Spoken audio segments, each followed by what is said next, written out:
Jim Ziegler, the Alpha Dog, and this is one moment I've been waiting for. Three of my best, closest friends in the industry, the Divas.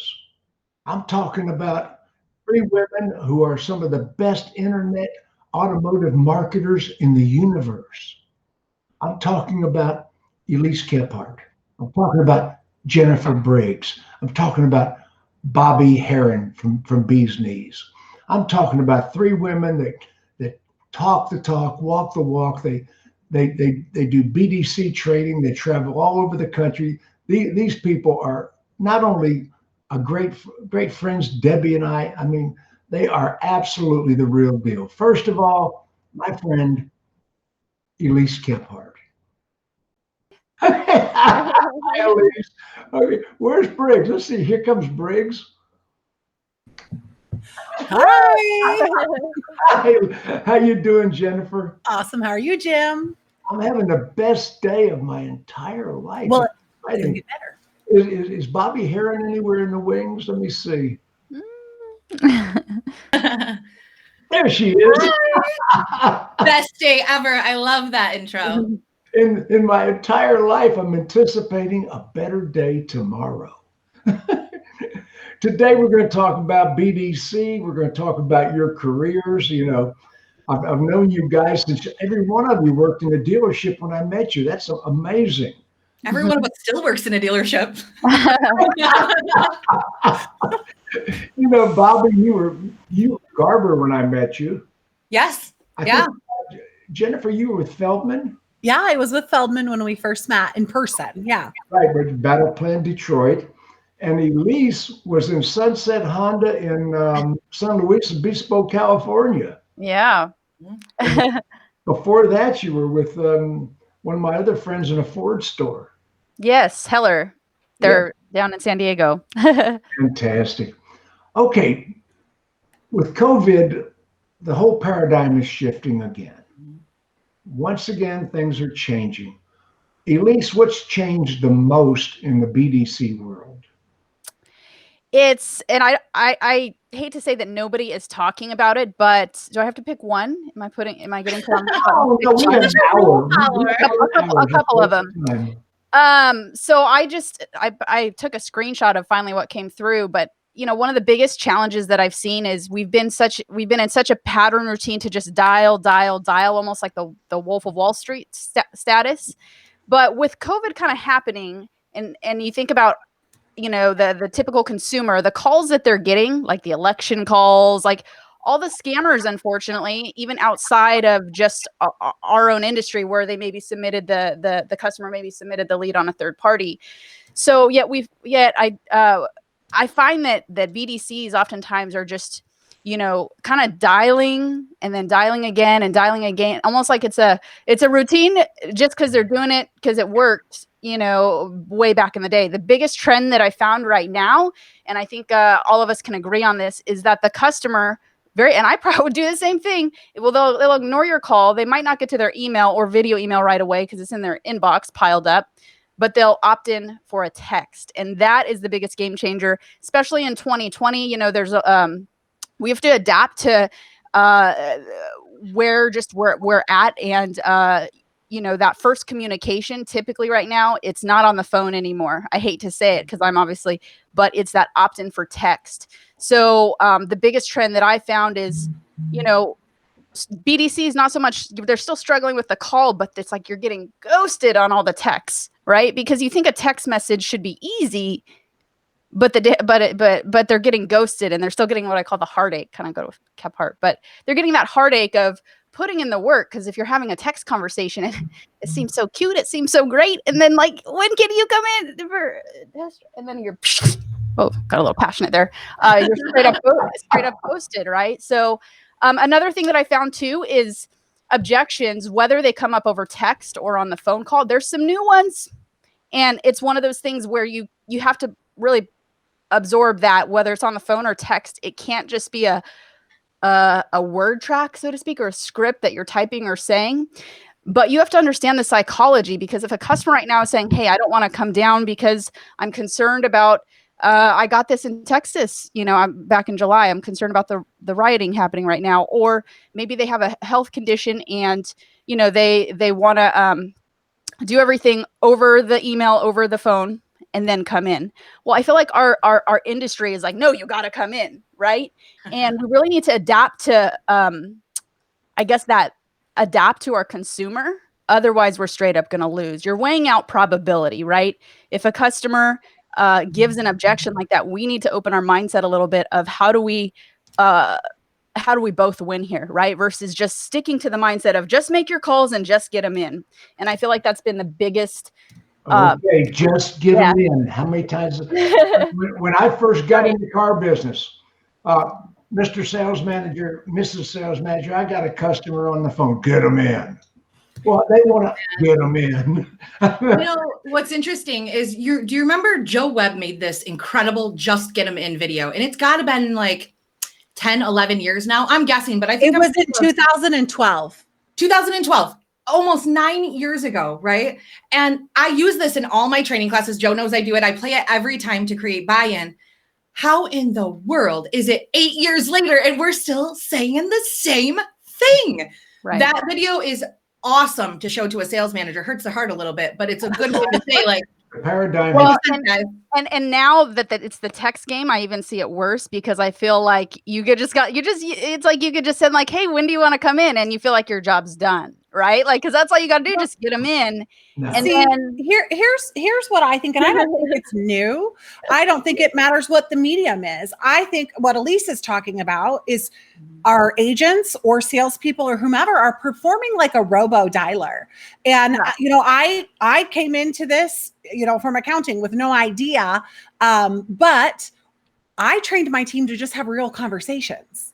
Right? Identify the lead sources, meet your customer where they're coming from, and just talk to them. You don't get writer's block in an email. You don't not know what to say in a video or a phone call. Just have real conversations with a customer. No word tracks. Templates are not allowed in my stores, except for a few OEM, requirements. Let me stop you 1 second. Jennifer is working with some really big dealer groups. Mm-hmm.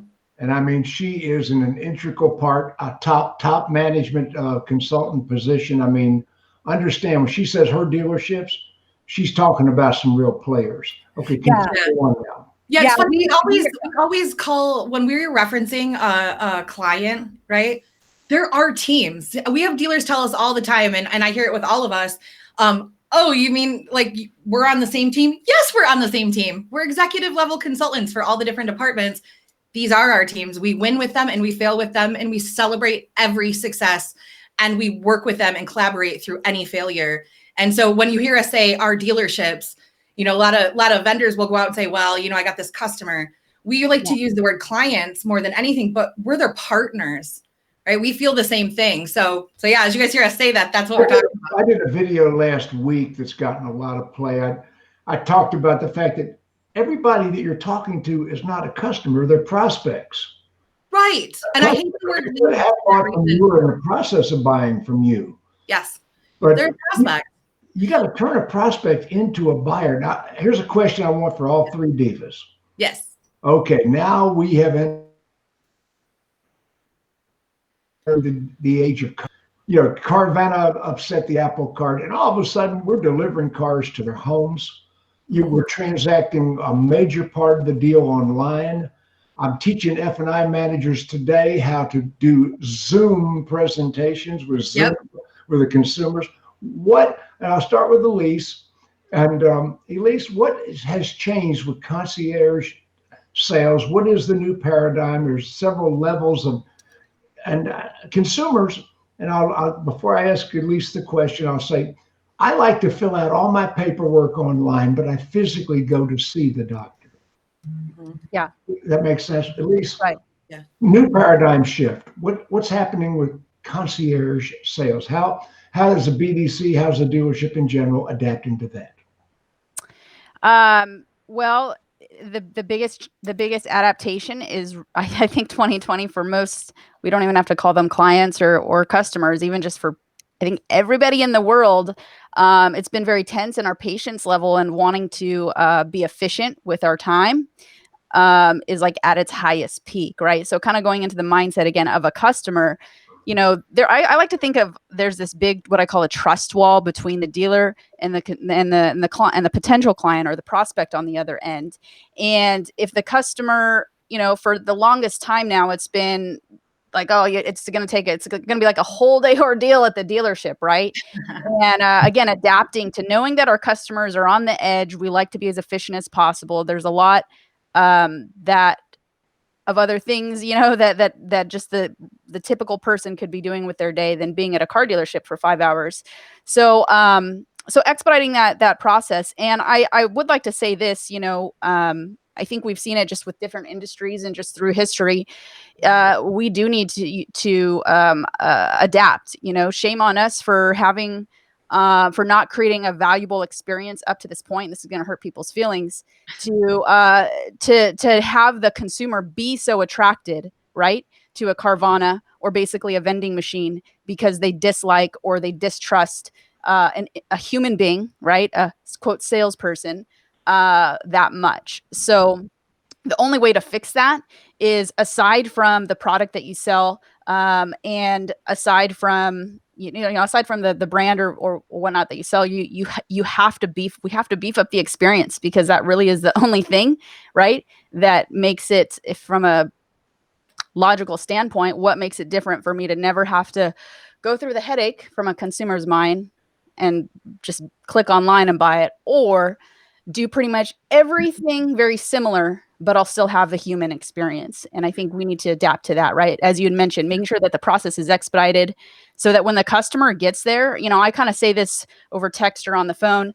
I like to give these little inside scoops to the customer. And I say, you know, what this is going to do is when you do happen to pop in, we're going to make sure to have the Rogue ready to show you. You know, that way we don't have to have what we call a lot party.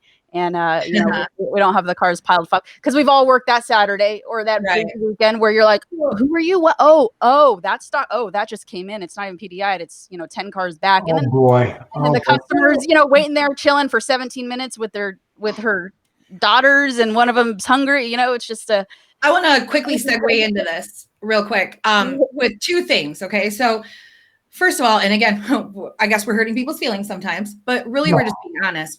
One, and the dealers hate it when I say this, but you know what Carvana did right that everybody else did wrong?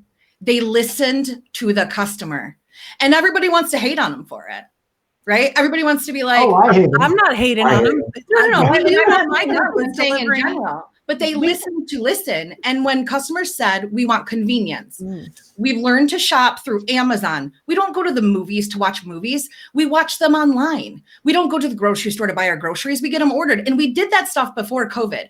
So we've taught an entire generation of people to purchase and research in a certain way.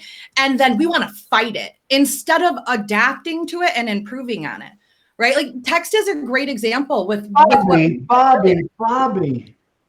How many times in 46 years do you think I have evolved and adapted? A million times. But you know, we've seen the pictures. We've seen the photo albums. in relation to this, vendor that crawled out of the ocean, I kicked them back. Good job. But and I have a completely and totally different perspective, because for me, this is not new.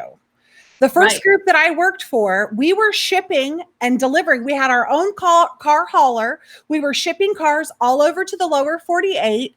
This is not new. My Chevy store at that group was the very first store to sell a car on Shop Click Drive. And GM was developing Shop Click Drive at the exact same time that Carvana was rolling out. So what we are just slower to adapt, but my perspective, we've already been doing it. So if you're out there and you've already been doing it, it's about finding those efficiencies and honestly making sure your customers know they can buy that way from you. The marketing and messaging has to be there. Okay, Angels. Now we've been very broad stroke. I want to get more specific. All right. Jennifer, I'm going to start with you on this one. Okay, swallow that water. Okay. Okay.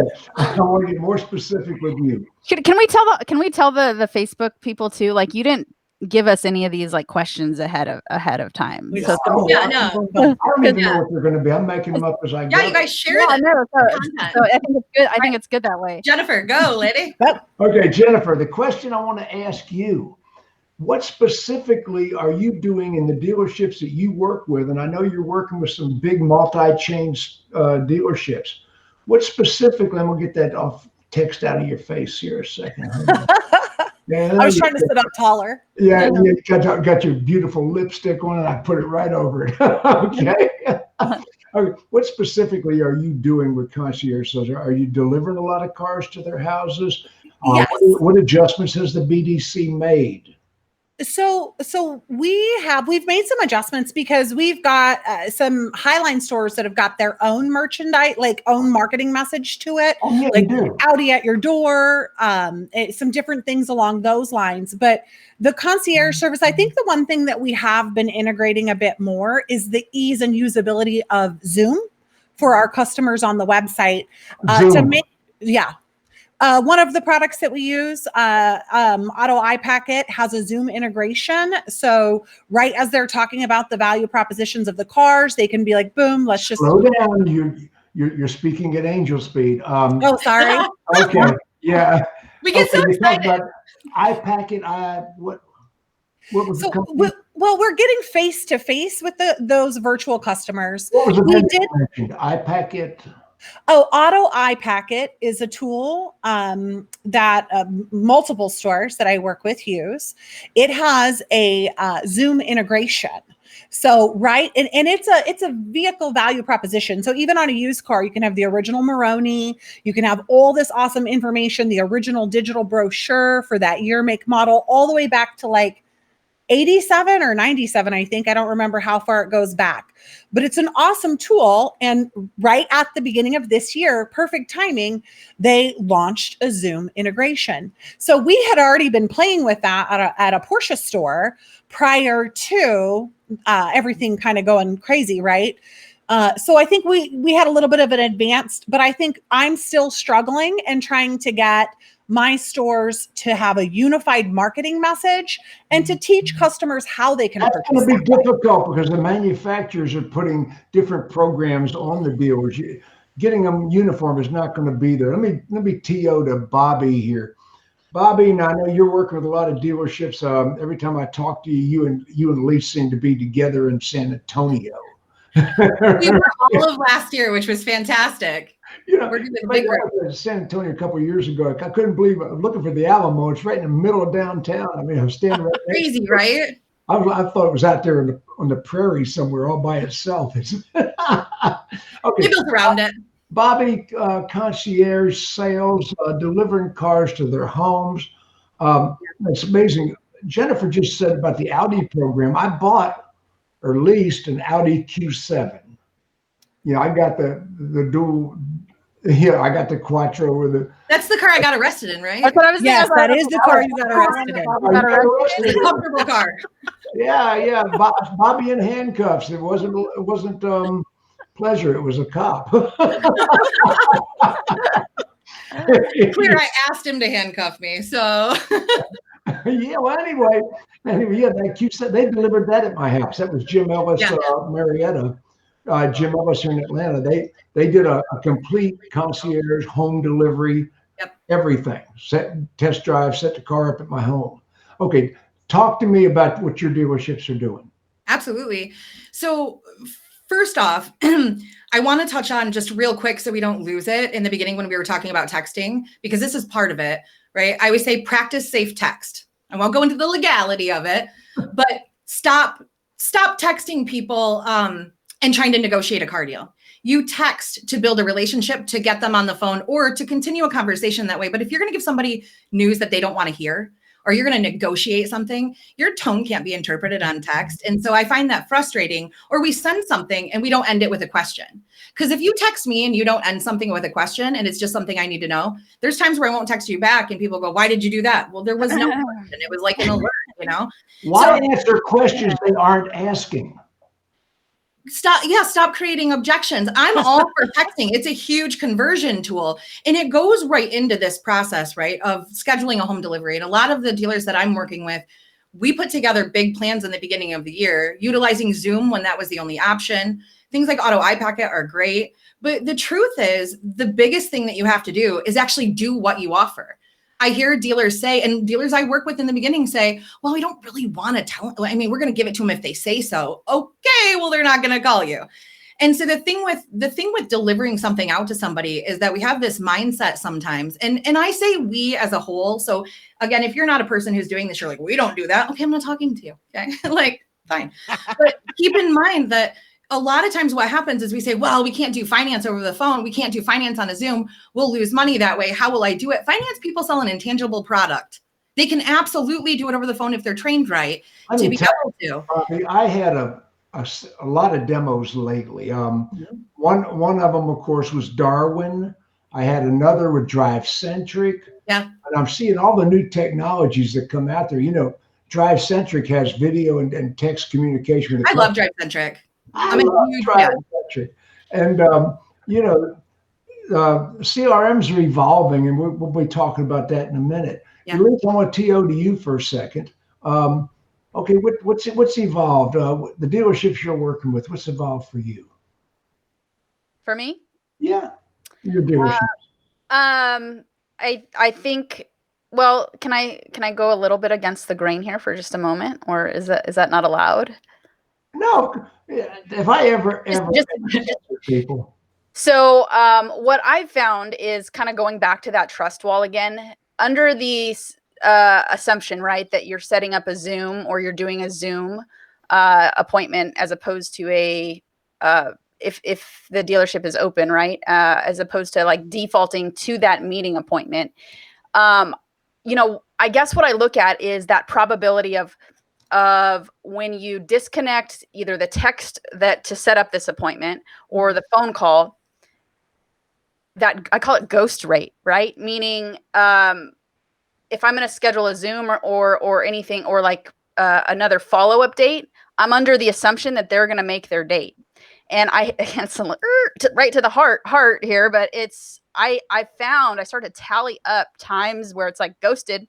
You think the Walter and Ruth of the world are never going to ghost you for something, and then they do. So Grandma ghosted you, right? And so it's that balance of I don't want to not offer it to the customer, right? But I want to give both options, and ideally still, you know, whenever I go under the psychology that whenever I'm disconnecting a live communication, I want to have one result to that, and that's going to be some type of plan of action, typically an appointment. So I typically default it to the store and then offer, you know, the remote if that's the preference of the customer. But you know, the in-store still just brings a lot of benefits, but a lot of benefits with. Obviously, you can bring like one more, you know, you don't just have one car. If you brought it to someone's house or so forth, you just have that one car. And we know the stat that a lot of customers don't end up buying that one car, right, that popped into the CRM. So an interesting stat that's changed since March. So before COVID, it was 4 out of 5 consumers purchased a completely different vehicle than what they originally inquired on. Since COVID, it is now 2 out of 3. So we've gone from an 80% switch rate to 66. So go ahead, Elise. I just wanted to add that the viewers. Yeah, no. So and I start to tally things that customers just say, especially during this year, like in their opening text, like once they opt in, or in their opening call, once we get them on, once they actually make the voice communication. And one of the hottest trends that I feel like customers are saying, and I almost feel like it's just a modern day 2020 like trust wall defense mechanism, is I was just clicking around. Like it's almost like but is it a 2020? Is it a 2020 defense wall? At least that wall's been there for. Right. Let me jump in, Elise. For sure. Elise, what technologies are we using to text the people? Are we going through a CRM? Are we going through? Yes. Okay. Yes. So I actually have really this year specifically for me, just working with BDC teams live in their CRMs doing leads. And I started to tally up, okay, we know that the first heartbeat is typically not the hello, but the text. So how do I convert that text? There's got to be a way consistently to a phone call. And so what I found was you text through the CRM, you get the opt-in. And then since the trust wall's up, you want to build that relationship. But I've actually really fine-tuned, just I call them snippets, but responses for pretty much every scenario with internet follow-up, to the point where I kind of want, I don't know if I want to release these documents, but I have like these screenshots when I'm in store, when I'm working with dealerships of the customer opts in, and then you could see that it leads to the phone call. And you would think that the replies from the agent were like real, but they actually were pre-written, and they were pre-written by me. And I got that analytical this year on texting, right? Whatever. Automated text response. It's crazy though, because it's like I show dealers all the time, look at this text message. Oh, that's great. I said, what if I told you that this and this and this was just a drop down? Hey, right? I want to just real quick jump into something. I just saw a question come through. You guys, we don't see all the stuff on our screen, and I don't know who asked this because it just says Facebook user. But the question was, are you making more money front and back and to offset the added expenses with the delivery? So I want to just give two things on this. One, you're actually getting more deliveries because you're giving the customer the option. And so to clarify on kind of what Elise said, I'm not saying only offer one. I'm saying offer all the options that you have available to a customer, so they even choose you to have a conversation with. Because even if I bring them a car and it's not the right car, if I've made it convenient and I've done everything I can to build that relationship, like Elise says, trust wall, I teach the same thing of, you have to earn the trust for somebody to want to talk to you. You got to knock those walls down to get there. And that gives me the next set. But the other thing for that person is you can charge a customer for that kind of delivery too. And before you say, they won't pay it. Look, I pay a service drive $50 every time I want an oil change done because they come and pick my car up. And I would pay them $100 because the value of my time sitting there for 3 hours is more valuable than that. Sure. And I also, even with COVID, I don't want to be sitting in there. And I'm a typical customer, so we're not saying go out and say, all I do is a delivery. I'm saying if you're willing as a dealer to give the option to do a delivery, then be willing to do it. Don't hide it on your website. Wait. Yeah. Elise, you paying attention? Yeah, of course I'm paying attention. I'm seeing video. Is that what Watch this. Look, this guy just asked this question. Kyle Mansour.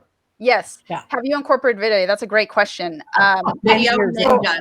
There's different, almost like file boxes that I use video now, right? You can use video to get what I call the heartbeat, meaning you're not even talking about an appointment, not even close, because the customer hasn't even responded to you in any type of form yet, right? Mm-hmm. So there's that type of video to get the heartbeat. Now, people often confuse this because they'll pull up the 10-year-old YouTube videos from 10 years ago and they'll go, this Elise did like walk around videos back then, but that's actually not what I met you. I nicknamed you at the time the YouTube Diva. Remember that? Yes. Still stuck with her. That's stuck for years. Yes. So, but for that heartbeat video, like to get the heartbeat, I don't recommend doing a walk around. You're running against time, right? First of all, nobody's a professional video editor like myself. So it's going to take a lot of time for the average person to even with the smartphone, you guys are so spoiled now, to edit a video. So for the heartbeat video, I like to think of it, okay, what is my message? What is my call to action to the customer to where I'm saying something that is going to give them a reason to get back in touch with me. And it's not great news. That's also something. No. And Elise, I actually don't advocate on my teams to edit the video. I want it to be organic and real and raw, mistake. I never advocated editing because nobody is Elise. She's a stellar editor. My God, this woman is like, boom. I used to tell people, if a truck goes by, leave it in. If you fart, leave it in. I will say with video, and another thing too is, outside of just making video for customers, if we think about just how the social media platforms have adapted video, I think it's gotten people more comfortable on using video, like turning on their camera and using it. And you can use, for example, Instagram stories or even Facebook to put like a text, an easy text over on the video, so it doesn't take a lot of editing. Just to give it that extra little high gent like in the front. Another thing is time frame. Ain't nobody got time to even watch a 90-second video anymore. That's too long. Your attention span's out. It's done. I keep it typically for a video. Now, another key tip, I don't just make it a cute intro video. It's a cute intro video. Let me introduce myself. That's going to work for some people. But if you want the highest conversion on that video, there's got to be a core. Why the heck should the customer get back? Elise, you started to say how long the video should be, and then you segued passionately into that. But share 30, 45 seconds. Yeah. 30, 45 seconds. And that gives it the reason too. I don't have time to do a video for every lead. Well, as long as you can speak for 30 to 45 seconds, that's how long it takes. I've also sort of alluded, I don't recommend leaving voicemails for 10 days anymore. And so, because if you calculate that, it's just a voicemail as a transcription. So I've sort of calculated, trimming down your time on using video for the heartbeat specifically. And then when it comes to doing like product presentation, when it comes to more of like the marketing type videos, those are later on in the process, right? Where the customer is far away. And they want to do kind of you're going to be delivering it there, but they want to get a video of the car, right? Then that's voicemail, though. Don't you think of voicemail? I think of voicemail as a text. I never listen to voicemail. My voicemail even says so, but I do read it. So I say, if you're going to make the call, leave a voicemail. It's 30 seconds more, and it's text. I do it. So I recommend doing the voicemail the first, like when it's hot, just pinged in. But because it's a text, because you've opted in, and because the voicemail is a text transcription, meaning. Okay, one second, Elise. Yeah. You keep saying something that the viewers, not everybody's at your level of sophistication. There are some companies out there that are selling text marketing services that are completely illegal, and the viewer is responsible. There's got to be a legal opt-in, and it's got to be opted in every time. And here's a fun test, and then I'll leave this alone. Here's a fun test. If you just heard that comment and you went, it's not illegal, they said it's not, just for funsies, I want you to ask the vendor that you're working with that told you it wasn't illegal to mass market on texting and that you're totally covered, to have their attorney put in writing something that says, if you are sued for text messaging illegally under the TCPA law, then you will be covered and they'll eat it. And if they do that, send it to me. I'll send you a present. It's an indemnification. Well, I want to make sure that the everybody's on the call knows what to ask. Yep. It is an indemnification clause, and you can ask for hold harmless information. Indemnification. And here's the thing, even in your CRMs, guys, if you're checking that box and your CRM provider said you can, read the fine print, because it says you accept liability. They're washing their hands. Mass texting is illegal. Yeah. Anytime you text a customer without an opt-in, it's illegal. Mass text. I want to tell you guys this real quick. I'm not saying don't text your customers. When we train dealers and consult for them on texting laws, this is what we tell you. Here's the law. Here's how it works. Now you decide if you're willing to take the risk, and this is the risk. And maybe you are, and that's okay. What's not okay is for a vendor to tell you that you're covered on a law that you're not covered on. That's not okay. So ask for the proof. And if you love the vendor and you're like, I'm cool with it, stick with it if you want to. Or like Jen said, in your CRM, any of them, especially even in VIN, like it gives you three options. Do you want to be able to text the customer, send a message, an opt-in will show, an opt-in will show, and once they say yes, the message you sent will show? Or do you want to be able to do whatever you want, AWOL, run amok, do whatever, okay, on you with a disclaimer? Or do you want to do it right where they have to text you first? And the other thing, we've got salespeople out there texting on their personal cell phones, which really irks me, because the dealer's got no legal protection if it's not going through the CRM and it's not opting in. Yeah. You've got salespeople using their personal cell phones. Your dealership is liable, and some of these fines are over $500,000. So I want to address that just real quick, and I'll be fast with it because there's a couple things there, right? One, the only reason that a salesperson was texting from their cell phone, there's two reasons. One is that when they go into the CRM, they don't feel like they're texting, but the customer is still texting. That's like a narcissistic sales trait. get in the CRM. But 2 is this, and I see this a lot. Dealerships will say, I'm not going to give the salesperson access to text in the CRM when they're not at work. You're ridiculous. Are you kidding me? Because the customer got my ass. 2 days later, why didn't they text me? Because it was a Sunday and I'm not allowed to talk to my customers on Sunday. What are you doing in your life? Whole different tangent. I won't get on it. But let me also say this, because it drives me nuts. How in the world are you doing save a deal meetings? Are you coming back to a customer in a 180-day buy-in cycle and know what the conversation was? If you are doing it from your personal cell phone, you are doing yourself, the customer, and the dealership a disservice. And if you're a dealer who won't give access to the salesperson to do it, it's your fault. Just know it's your fault. It's your fault. It gets me so frustrated because texting is such an awesome conversion tool, and to waste it the way that it gets wasted and to not utilize all the components together, to me, is silly. I don't care who you are. In 2 months, when Mary Jane calls you back up about a vehicle that she's interested in or sends in a lead and you go back, you're not going to have that information readily available. And if you have a BDC and you were the salesperson doing it, you didn't set them up for success to help you. Help them to help you. What are you doing? I'm getting confused, ladies. I'm getting confused. Now, Elise, I want you to jump back in on this one for a second, and I want Briggs to follow up with it. What is the first line of response to a consumer? Is it going to be a text? Is it going to be a phone call? Is it going to be a video? What's the BDC's first line of response, Elise?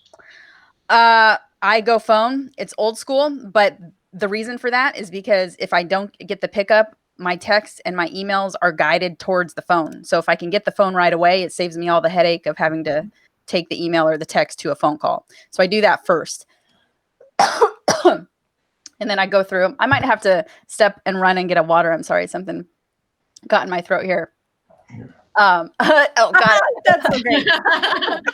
Cheers. So I'll be back in like 12 seconds. I apologize. Okay. Well, I agree that it is phone call first every single time if the customer provides a phone number, because then based off of whether or not they answered, that's going to be the next communication. And Elise alluded to this earlier about people just doing the robo calls. And I don't have a 100 call requirement. I'm looking for outbound activities. So our process is phone call, email, video email, text message, right? And so that would be the order, because I want to email. Yes. And then text. Okay. What video email, Jennifer, are you using? I have stores that use different ones. The bulk of them are co-video. Have worked with a couple other platforms too, but the bulk is co-video. How about BombBomb, Elise? Is that working? You know, BombBomb's actually come up with some really awesome updates. The biggest thing that I found, and luckily they're not the boss of me, so I could say this, hopefully, is that you know, since most CRMs track the open emails, right, their own, and most CRMs or a lot of CRMs will track if something is clicked in the email, like VIN, for example, or dealer socket, then really rather than if you're just starting with video and you don't want a big cost to it, you can kind of do this one account and get everybody to use it. It feeds right into your CRM. And then what's cool about it is it pops up in your Chrome still when the video is actually getting played. That's the one tracking thing that the CRM is not going to be able to say. Are you still an agent for BombBomb? Yes, a follow-up like a bus.com. If somebody wants BombBomb video response, there's only 2 of them on the market, Co-Video and BombBomb, that I would ever even look at. So with that though, what's cool too is if you think about if somebody's watching a video, we've been asking our customers to like so much effort because they watch the video, then you got to typically bounce back to your email or bounce back to your text to reply, right? Unless you're watching it within your text. So with this upgrade that I found with BombBomb, they could be watching the video. You can even like upload a PDF or like something above the video they can view while they're watching it. And then they can have a little chat thread right beneath. Meaning if their ADD kicks in and they go, oh, I got to go back to my text thread to respond. You don't even have to do that. You're right under the video basically to reply instantly. I found an interesting way going back to the follow-up process to really segregate my time too. And it's different. I don't think any other process really has this in place. And I've implemented it into a few stores really this year. And it's designed to save time when it comes to the skill set of like a BDC or a internet sales manager, right? When what their core focus is to grab the attention of consumers, ultimately get them on the phone, right? And close the appointment. So I actually, rather than a typical, I used to go check, do this, check, do that, check, do this, check, do that. And then you move on to the next lead. And then it's check, do this, check, do that, right? And then you move on to the next lead. Well, if you calculate your time over an hour of doing these, call, all these things that you still have to do, like a call, a text opt-in, a video, if you're doing video, an email drop. What I found is if you split that hour in half, so if let's say you have an hour of time and you break up your time to where the first half hour, I'm just going to focus on the straight misery of what I hate, which is the phone call. I typically like to have like 5 different cell phones set up, and I dial my freshest lead. I don't worry or get distracted about emails or anything else. But obviously, as the phone's ringing, I can send the text opt-in unless you don't have hands. But that's like, you're making all those phone calls. You start, I pity the poor little guy in India that's making all those calls because he's concerned, trying to reach people about their car water. Right. Oh my God, right? We were only as aggressive as them. So then what happens is like the next half hour, so you dial for half an hour, and then the next half hour, then you go back to the customers that didn't pick up their phone. And you do the video, you do the email, you do all the other things, you make sure your notes are updated. And what I found is you're more productive that way. There's never been a time when you successfully that I haven't been able to get 2 people in half an hour to give me what's called a heartbeat, which is they respond to me. And so that's because a lot of times if you go in the check, and you're working your leads like that, then it might be hours before like somebody finally talks to you, right? Because you're kind of going in a different format. So I've been playing a lot with just follow up, and I hate to say that I treat it like a sport, but I'm thinking like, all right, what are different things that I can trim out, that I can take out to where probability, if I'm a BDC agent or a BDC team, is going to be in my favor. And yeah, I'm doing such a good job being patient, huh? You are. Can I get a round of applause? We know I'm not a patient human. You are. You're doing great. Thank you very much. So here's my theory with this is I like to be able to use the analytical data. Like when you say bomb, and when Elise says, if you watch a video, you can see that the customer played it. You can also see where the customer stopped it, rewound it. If they watched it, now I know what your hot point is. Remember that 20 years ago when we used to say, why do you go on the demo drive? So you know what the hot point is. So you're right there. This is 2020 hot point, and really like 2012 still. But the other thing is, look at the timing of your lead. Nothing is less efficient with your use of time than to not look at the time the customer is available. If you walk into the BDC or the sales floor at 9 o'clock in the morning, you start drilling out all your calls. You're like, well, I made 100 calls today, but I didn't get anywhere.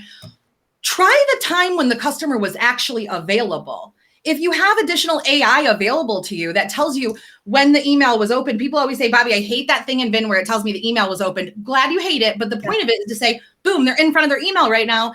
And that's the way to approach them. That's when they're available. That's when they're available. The point of, guys, people go, why do we have to do a call, a text, and an email? It's the same message to get in front of somebody in whichever way they are available in that moment. And it is your best recourse to be able to get it. If I'm sending leads in at 8 o'clock at night and you're calling me at 7 o'clock in the morning and I'm not answering, probably I'm not available at 7 o'clock in the morning. I'll tell you, I'm an upside down time person. I like to work at night instead of during the day. Anybody who knows me knows this. My sleep schedule is 4 a.m. to noon. You don't have to like it. That's why I own my business. But if you're trying to call me at 8 a.m. on something I sent in a question on, you're not going to get a hold of me. But most of the CRMs have AI and clarification in them right now, analytical data that is not hard to look at and see that the customer's opening every email at 3 o'clock in the afternoon, or they're sending the opportunity in, not the lead. I hate that word. Mm-hmm. They're sending the opportunity in at 11 o'clock at night. Stop trying to call them at 7 a.m. because it's convenient for you. Work smarter, not harder. Did you make 100 calls or did you have 100 conversations? Right. Well, and that's the thing, because not only do the CRMs have it, and I wanted to clarify because somebody did message me, I'm not texting. I'm trying to answer questions on the Facebook Live as we're going live too. Yeah, them randomly smiling. And randomly smiling like, boom, I got you. So I've been trying to do that. But we also, like Bobbie was saying, looking at the email open times, I take it a step further for most of my stores, and we're using connection data from call tracking. And we're talking about hardline call tracking. So every single phone in and out, and agent by agent, I can say, okay, so Sarah, let's organize your day. So you have the best connection rate. You're talking to live people between 11 a.m. and 2 p.m. So we're going to segment the tasks in the CRM. We're not going to robo dial and just go down the list. We're going to run our business. And whether it's a BD agent or a salesperson, I train every single member of my team to run their individual business. When they are successful, and heck, even if only half of them do it, the store is going to see great gains, right? Yeah. So they're running their business, and then Sarah can organize her day, and she can be recording videos in the morning and prepping emails. And then come 11 o'clock, she can make phone calls and follow-up calls when she's going to have a 70% connection versus a 10 if she just makes them all first thing in the morning. Yeah. That's why I like watching Elise Kephart videos, because you know it's going to be a production. What's going to be next? And okay, I got a question for the three divas. Okay, now we've got a lot of new technology. In recent weeks, I've had demos on Roadster, Darwin, and I'm really impressed with Darwin's drive-centric, auto FI. All these people are coming. How much of that is in your dealerships, and how effective is it? How much does the customer transact online before they get in touch with you? Start with Bobbie on that one. Ooh, man, that's a lot. That's a loaded question. So first of all, we have to recognize that there's a difference between advertising tools and conversion tools, right? And there's different kinds. So advertising, obviously, we know what that is. Let's get the customer to notice us, to see us, to think that we're an option. Conversion on sites, things like chats, AI, stuff that a customer can convert with. And then there's internal conversion tools. And so we have a tendency to lump them all together and say, oh, we're spending all this money on advertising. You need the separate components of that. For example, one of my absolute favorite new products, and I do not recommend very many vendors, right? I'm a massive fan of Search Labs for SEM and SEO. We're actually getting ready to partner with them because they're so awesome. Greg Gifford is on their team. Mark is on. It's such a crazy tool. And somebody will say, but Bobbie, SEM, that's for the website. This is a newsflash that if you want the rest of your marketing to be less expensive, especially with Google and social media, the better your SEM is, the less expensive that becomes. And you'll start to see a segue there. Search Lab, by the way, Search Lab, they're sponsoring my new training platform. They're smart. Demand.com. Anyway, this video will appear on that. I'm dying to jump into this DR question because. All right. Well, before you do, guys, if you're interested in Search Labs, give Greg Gifford a call, look him up. Make sure you tell them that we sent you. It's a different experience when you come through from us. Yeah. So it's like you're in the club. But so with DR, I actually set forth, and it was in November of last year, evaluating every single DR tool on the market. And I was reaching deep. Like I reached out to Cliff Banks, because remember back in what year was it? He wrote an article. It was like 2015.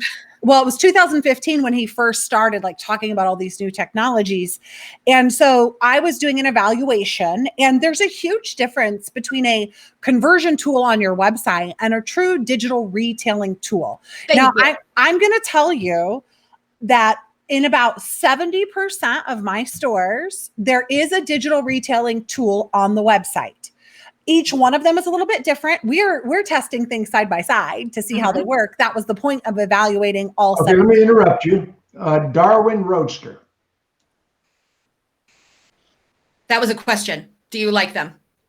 I saw his eyes. Darwin Roadster. Let me translate them for you. Okay. I have not seen Darwin's new technology, so I am not equipped to answer that question. It would be unfair to Darwin, because Darwin, when they first came out, I'm assuming just like AutoFi has totally redone everything, Modal has totally redone everything. If you looked at these products 2 years ago when they first came out, it's a whole different game. So I don't like taking people off my website. But am I selling a ton of cars with Roadster? Yes. but at what cost to my SEO, right? Thankfully it's at a store where there's 100% co-op, so that they don't care, right? But from a advertising perspective, I don't like that. I don't like the microsite. I don't like coming off of the website, but we are selling cars with it. But I'm going to tell you this, the other 30% of my stores that don't have a DR tool and are just advertising, I changed the CTA on the website, schedule a virtual appointment, are selling just as many cars online than the stores that do. So, but here's a good point in what Jennifer said, and I just saw this in the comments. So, sorry, just real quick, because I just saw it in the comments. I want you guys to remember is when you ask us about a product, okay, when we give you an opinion on that, I want you to remember this. What works in one store will not work in another. It doesn't matter if I have a magical unicorn and it works in 100 stores. It does not guarantee that it will work in yours, because it matters how your conversion paths and your processes are set up. Yeah. I like Darwin only because I've had the most recent demo of Darwin. I've been trying to I heard it's massive improvements, Jim. Updated Roadster demo, and nobody's contacted me from Roadster or Auto FI. Oh, I'll hook you up, Jim. I'll get you some contacts there. Mike Kavanaugh at Roadster is the rep that we work with directly. And then for AutoFi, would be Brianna Fisher. So I'll tag them in. Our favorite humans in the world. I'll tag them in this post, Jim, so they know that they need to talk to you. I want to have a working knowledge of what's out there. And I'm getting demos from all these vendors continuously. I mean, that's one of the ways I'm staying current. Let me tell you about one you haven't heard of yet, or some people haven't. We've been talking over Elise. Well, no, she's not her jam yet. This is more of a marketing thing. Yeah. But one that you haven't mentioned that I think everybody should look at, we have it in one of the stores, is called Prodigy. Prodigy is a true end-to-end digital retailing tool, right down to they can pay with the tool. And it has a showroom capability. Roadster says they do too, but I can actually program my road to the sale right into the tablet with Prodigy. It will track the test drive. If the customer doesn't want to be in the car with the salesperson because of the conditions today, they can actually turn on the video chat in the tablet, set it in the seat, and they can still talk to the customer while they're on the test drive. So it's a newer one, something to check out. Prodigy. Yeah. Prodigy. Now, see, one thing I like about Darwin, and like I say, it's the most recent demo I've had. Mm-hmm. You know, my Roadster went back a ways. But so what I like about Darwin is you can program as little or as much human interaction into the process as you want to. Mm-hmm. You can make it totally transactional, where you don't have to touch it. You set it and forget it like a rotisserie oven. Or, you can have human beings in it. The Zoom concept is in it, which I'm really advocating for F&I managers. Get on Zoom. Yeah. At least jump in here. If I can I want to be honest here. I think what makes Bobbie and I work so well is that they specialize in things that I have no clue what you guys are talking about. So, I mean, I don't want to sit here and be like, oh yeah, I'm kind of sitting here like listening, but learning more than anything, because I've never gotten a demo on even Darwin or any of those. I've kind of been focusing so much this year on from when it pops into the CRM, like from when it converts and it goes dink and we got a new lead, to getting the appointment. That's Jennifer, let me say something to Jennifer a minute. We talk about Auto FI. I've been trying to get a demo on that product forever, and I don't think they think I'm important enough to get. Oh, I'm going to handle that for you right now. Jennifer, could you get that handled? Let me tell you guys something. I have some influence, folks. Let me tell you guys something real quick as you're asking these questions, and based on what Elise just said. I say this every time I get a chance to stand in front of people, and I mean it 100%. For the love of God, please check your ego and build a tribe of people around you, business and professional. Business and personal, that are smarter than you in other areas, and then shut up and let them teach you. You wouldn't believe who just walked in the office. Is it Miss Debbie? Come here, Miss Debbie. Oh, yay! I missed her so much. She won't get on camera. She's not dressed to be on camera. Oh, she says no. Debbie always looks we love you. Okay. Miss Debbie's amazing, but I say this very seriously, guys. Like what Elise just said. Okay, don't think about this for a minute. if you have a tribe of people around you that are like this, not only will they lift you, not only will you become smarter and stronger and have a happier life, but you will understand more of everything. When I have something that's marketing related for analyzing it, do I offer that myself? Yes. If I need something that I don't know how to do, who do I call? I call Jennifer. She does all of the marketing reviews for the company, goes through it. Like, she is brilliant in that. When I want to do something with video, or I want to do something that needs to be super analyzed when it comes to a sales process and what exactly works, I call Elise. The chick has a tick sheet for every time somebody says a word, and then it lives everywhere, right? You build a base of people around you, whether you're a BDC person, a salesperson, a manager, and learn from them. Just do yourself that solid. Don't think that you have to know everything. I would go to conferences and sit with every vendor and demo a product like I had never seen it before, and sit in every class like I had no knowledge about it, and still doing the same thing, because that is how you get smarter. It doesn't matter if you know everything. That's not the win. The win is in the end result. Okay, this has been 1 hour that has been so packed. It's already been an hour? Well, we're 57 minutes into it. I'm using this 3 minutes to sort of wrap up our live broadcast here. These are three of my favorite people in the world. Something monumental just happened while I was on this broadcast. Debbie walked in and flashed me a note. We have pictures of our puppy. Oh, the puppy. Well, I can't show them to you yet, but we will probably post them if we take the puppy. You're a puppy. Be a celebrity puppy. We have a deposit down on a King Charles Cavalier, Mercedes passed. So anyway, listen, guys, this has been one. Gotta go. I'm going to put this on my Alpha Dog on Demand. I'm going to put it on LinkedIn. I'm going to have it all over social media. And all your information's on the screen. If you want to get in touch with Elise Kephart, you want to get in touch with Bobbie Herron or Jennifer Briggs, their information's crawling across the bottom of the screen. These women can turn your BDC around. We'll turn your whole dealership around. Well, I do some of that too, I mean, hey. Well, yeah, we learned most of what we know from you with that. You guys are so loved and appreciated. Elise, thank you. Thank you. Jennifer, Bobbie. I love your face, my friend. And Chelsea put all of our contact information. Chelsea Polly, who is my admin, put all of our contact information for you in the comments so that you have it easy to find. And there were a lot of questions that came through that we didn't see until the end. Please don't hesitate to reach out to any one of us. It's not a sales pitch. It's if you actually want an answer to your question and we don't get to it for some reason, don't hesitate to call us. We want to help you. We had about 30 people in this broadcast, but before I'm done, we'll have thousands. Yeah. I'll have it all over social media. It's going to go out in my email newsletter. It's going to be on my Alpha Dog on Demand site. So understand, it's all coming. Hey, thank you guys. Thank you, Jim. Thank you. And hey, I saw that our last thing was cancer free. And so I just want everybody to know, if you didn't see it, like, the dog beat cancer. I am still cancer free. Okay, hang around a second, guys. I'm about to stop the stream.